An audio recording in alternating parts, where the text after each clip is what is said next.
ഒരുപാട് സ്നേഹത്തോടെ മിനീസ് കിച്ചണിലേക്ക് ഹാർദമായ സ്വാഗതം. ക്യാബേജ് കൊണ്ടൊരു ബ്രേക്ക്ഫാസ്റ്റ് റെസിപ്പിയാണ് ഇന്നത്തെ വീഡിയോയിൽ ഉൾക്കൊള്ളിച്ചിരിക്കുന്നത്.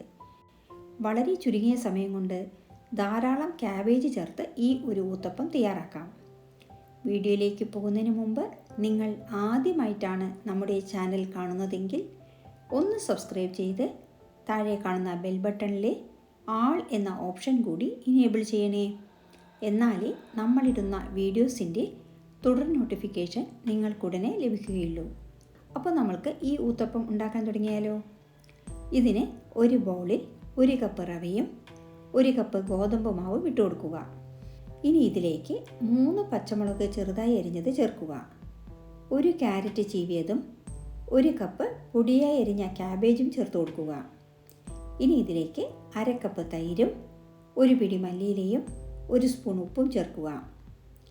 ഇനി ഇതെല്ലാം കൂടി നന്നായി കൈകൊണ്ട് മിക്സ് ചെയ്തെടുക്കുക. അടുത്തതായി 2 കപ്പ് വെള്ളം കൂടി ഒഴിക്കണം. ഒന്നിച്ച് ഒറ്റയടിക്ക് ഒഴിക്കാതെ കുറേശ്ശെ ഒഴിച്ച് കലക്കുക. കുറച്ച് കട്ടിയിലാണ് മാവ് കലക്കി വയ്ക്കേണ്ടത്. അതുകൊണ്ട് അതിനനുസരിച്ച് മാത്രം വെള്ളം ഒഴിച്ചാൽ മതി. ഇനി ഇത് അടച്ച് 10 മിനിറ്റ് വയ്ക്കുക. റവ നല്ലപോലെ കുതിർന്ന് വരണം. കുതിർന്ന് കഴിയുമ്പോൾ റവ വെള്ളം വലിച്ചെടുത്ത് മാവ് കുറച്ചുകൂടി തിക്കാവും. ഈ സമയം നമ്മൾക്ക് ഈ ഊത്തപ്പത്തിന് കോംബോവായി ഒരു ചട്നി തയ്യാറാക്കാം. നമ്മളിന്നുണ്ടാക്കുന്നത് പുതിനയില ചട്നിയാണ്. ഇതിന് ഗ്യാസ് കത്തിച്ച് ഒരു പാൻ വയ്ക്കുക. പാൻ ചൂടായി വരുമ്പോൾ 2 സ്പൂൺ എണ്ണ ഒഴിക്കുക. ഗ്യാസ് മീഡിയം ഫ്ലെയിമിൽ വയ്ക്കുക. ഇനി ഇതിലേക്ക് 1 സ്പൂൺ ഉഴുന്നുപരിപ്പ് ചേർത്ത് വഴറ്റുക. ഉഴുന്നുപരിപ്പിൻ്റെ കളർ മാറുമ്പോൾ 10 ചെറിയ ഉള്ളി, നമ്മൾ സാമ്പാറിനെല്ലാം ഉപയോഗിക്കുന്ന കൊച്ചുള്ളി ചേർക്കുക.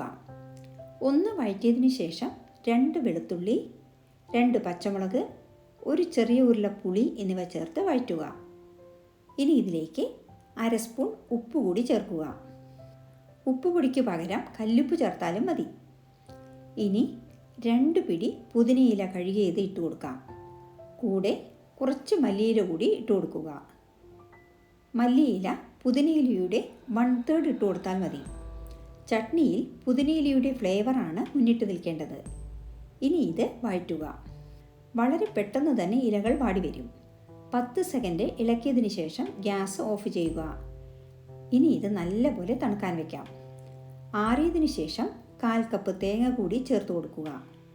ഇനി ഇത് ഒരു ചെറിയ മിക്സി ജാറിലേക്കിട്ട് കുറച്ച് വെള്ളവും ഒഴിച്ച് ലേശം തരിയോടുകൂടി അരച്ചെടുക്കുക.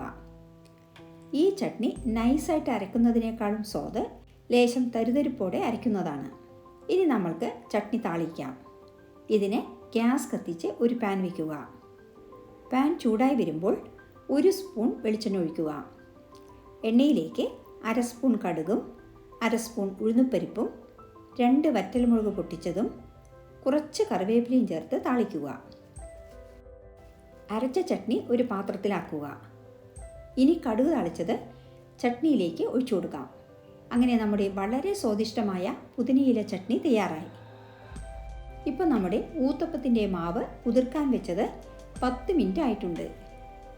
നമ്മൾ ഊത്തപ്പം ചുടുന്നതിന് തൊട്ട് മുമ്പ് 1/2 സ്പൂൺ ബേക്കിംഗ് പൗഡർ കൂടി ചേർക്കുക. ഇത് 6 മണിക്കൂർ പുളിപ്പിക്കാൻ വെക്കുകയാണെങ്കിൽ ബേക്കിംഗ് പൗഡർ ചേർക്കേണ്ടതില്ല. ഇൻസ്റ്റൻ്റായി ഊത്തപ്പം ചുടുന്നത് കൊണ്ടാണ് ബേക്കിംഗ് പൗഡർ ചേർക്കുന്നത്. ഇനി നമ്മൾക്ക് ഈ ഊത്തപ്പം ചുട്ടെടുക്കാം. നോൺ സ്റ്റിക്കിനേക്കാളും നല്ലത് ഇരുമ്പ് ദോശക്കല്ല് തന്നെയാണ്. ദോശക്കല്ല് നല്ലപോലെ ചൂടാക്കാൻ വയ്ക്കുക. ഇനി ഇതിലേക്ക് കുറച്ച് എണ്ണ പുരട്ടി കൊടുക്കുക. നല്ലെണ്ണയിൽ ചുടുന്നതാണ് കൂടുതൽ നല്ലത്. നല്ലെണ്ണയ്ക്ക് പകരം നെയ്യോ ഏതെങ്കിലും റിഫൈൻഡ് ഓയിലോ ഇത് ചുടാവുന്നതാണ്. ദോശക്കല്ല് ചൂടാവുമ്പോൾ മാവ് കുറച്ച് കട്ടിയിൽ ഒഴിക്കുക. ഊത്തപ്പത്തിന് കുറച്ച് കട്ടിയിലാണ് മാവ് ഒഴിക്കേണ്ടത്. ഇനി എണ്ണ മേലെ തൂവി സിമ്മിൽ 2 വശവും നല്ലപോലെ വേവിച്ചെടുക്കുക. ക്യാബേജ് കഴിക്കാൻ ഇഷ്ടമില്ലാത്ത കുട്ടികൾക്ക് ഇതുപോലെ ഉണ്ടാക്കി കൊടുക്കുക. കുറച്ച് ഭംഗിക്ക് മുകളിൽ മുളക് പൊടി വിതറി ഊത്തപ്പം ചുടാം. മുളക് പൊടിക്ക് പകരം ഇഡ്ലിപ്പൊടി തൂവിയും ഇതുപോലെ തയ്യാറാക്കാം. അതെല്ലാം നിങ്ങളുടെ അഭിരുചിക്കനുസരിച്ച് ചെയ്യുക. ഇപ്പോൾ നമ്മുടെ ക്യാബേജ് ഊത്തപ്പമെല്ലാം റെഡിയായിട്ടുണ്ട്. ഇനി ഇത് നമ്മൾക്ക് സെർവ് ചെയ്യാം. പുതിനയില ചട്നിയും സാമ്പാറുമാണ് സൈഡ് ഡിഷായി ഞാൻ വിളമ്പുന്നത്. രാവിലത്തെ ബ്രേക്ക്ഫാസ്റ്റ് ഒരിക്കലെങ്കിലും ഇങ്ങനെ ഉണ്ടാക്കി നോക്കൂ. ഇതിൻ്റെ രുചി നിങ്ങൾക്ക് എന്തായാലും ഇഷ്ടമാകും. വ്യത്യസ്ത രുചികളിൽ പുതുമയുള്ള ഇത്തരം ബ്രേക്ക്ഫാസ്റ്റുകൾ ഉണ്ടാക്കി കൊടുത്തു നോക്കൂ. വളരെ പെട്ടെന്ന് ഈസിയായി നല്ല ടേസ്റ്റിലുള്ള ഇത്തരം റെസിപ്പികൾ നിങ്ങൾക്കിഷ്ടമായെന്ന് കരുതുന്നു. ഇഷ്ടമായാൽ ലൈക്ക് ചെയ്യാനും നിങ്ങളുടെ പ്രിയപ്പെട്ടവർക്ക് ഷെയർ ചെയ്യാനും മറക്കരുതേ. കൂടാതെ നിങ്ങളുടെ വിലയേറിയ അഭിപ്രായങ്ങൾ താഴെ കമൻറ്റ് ബോക്സിൽ രേഖപ്പെടുത്തുമല്ലോ. വീണ്ടും മറ്റൊരു നല്ല വിഭവമായി കാണാം. Thank you for watching and supporting.